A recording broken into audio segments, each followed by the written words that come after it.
வணக்கம். ஆகாஷ்வாணி புதுச்சேரி செய்திச் சுருக்கம் வாசிப்பவர் ஆதவன். பெண்களுக்கான இடஒதுக்கீடு மசோதாவை முடக்கியதற்காக எதிர்க்கட்சிகள் அதன் விளைவுகளை எதிர்காலத்தில் சந்திக்க நேரிடும் என்று நாடாளுமன்ற விவகாரத்துறை அமைச்சர் திரு கிரண் ரிஜிஜு இன்று தெரிவித்தார்.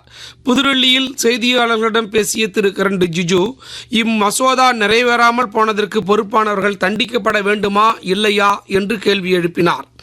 இந்தியா அமெரிக்கா இடையே இருதரப்பு வர்த்தக ஒப்பந்தம் குறித்த நேரடி பேச்சுக்கள் இன்று மீண்டும் தொடங்க உள்ளது. 3 நாட்கள் நடைபெறவுள்ள இந்த பேச்சுவார்த்தையில் பங்கேற்பதற்காக இந்திய உயர்மட்ட குழு வாஷிங்டன் சென்றுள்ளது.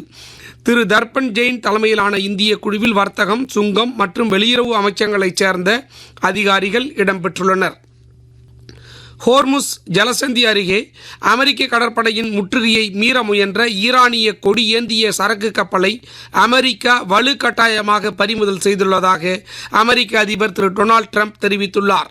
டூஸ்கா என்று பெயரிடப்பட்ட அந்த சரக்கு கப்பல் தற்போது அமெரிக்க கடற்படையினரின் கட்டுப்பாட்டில் உள்ளதாகவும் திரு ட்ரம்ப் தெரிவித்துள்ளார். தங்களது நாட்டின் கடற்பகுதியில் அமெரிக்கா நுழைந்து இதுபோன்ற செயல்களில் ஈடுபடுவது இறையாண்மையை மீறிய செயல் என்று ஈரான் கூறியுள்ளது. புதுச்சேரியில் தற்போது நிலவி வரும் கோடை காலத்தில் வெயில் சுட்டெரிக்க ஆரம்பித்துவிட்டது. இதன் காரணமாக கோடை காலத்தில் பொதுவாக பரவக்கூடிய தொற்று நோய்கள் பற்றிய விழிப்புணர்வு செய்தியினை சுகாதாரத்துறை இயக்குநர் டாக்டர் சிவ்வேல் பொதுமக்கள் நலனுக்காக வெளியிட்டுள்ளார்.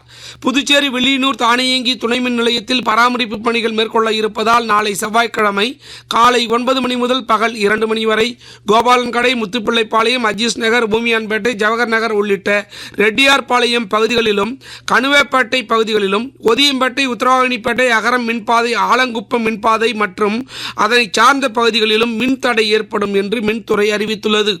இத்துடன் இந்த செய்திச் சுருக்கம் நிறைவு பெறுகிறது.